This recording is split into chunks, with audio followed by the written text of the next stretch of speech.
அஸ்ஸலாமு அலைக்கும் வரஹ்மத்துல்லாஹி வ தஆலா பரகாத்துஹு. மௌலானா, எனக்கு ஒரு சந்தேகம் மௌலானா. இன்னைக்கு குறிப்பாக நம்ம வீட்டு பெண்கள் இப்போ நைட்டி என்றது அவங்களுடைய முழு நேர உடையாக மாறிடுச்சு. இப்போ அந்த நைட்டியோடைய அவங்க ஒரு ஃபர்லான தொழுகையோ தொழுதா அந்த தொழுகை கூடுமா கூடாதா மௌலானா?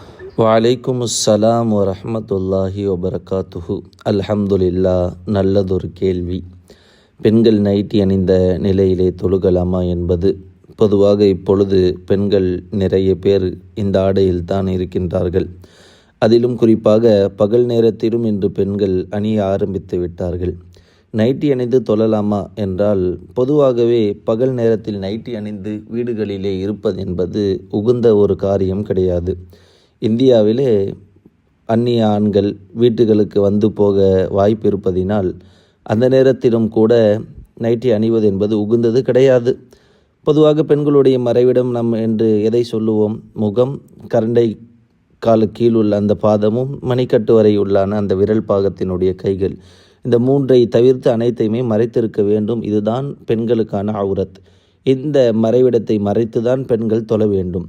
இப்போ நைட்டி அணிந்து ஒரு பெண்கள் தொழுகிறார்கள் என்றால், பொதுவாக இப்போ நைட்டி என்பது ஆஃப் ஹேண்ட் என்று அரைக்கை வரைத்தான் இருக்கின்றது. அதை அணிந்து தொழலாமா என்றால், அதற்கு மேலே மக்கன்னாவோ அல்லது ஏதாவது ஒரு போர்வையோ டவலையோ மறைவிடம் முழுக்க மறையும் அளவுக்கு, இப்போல்லாம் மக்கன்னா போடுறாங்களே, அந்த மக்கன்னா என்பது கை முழுக்க மறைத்து விடும் என்று இருந்தால் அந்த நைட்டி அணிந்து தொழுகலாம்.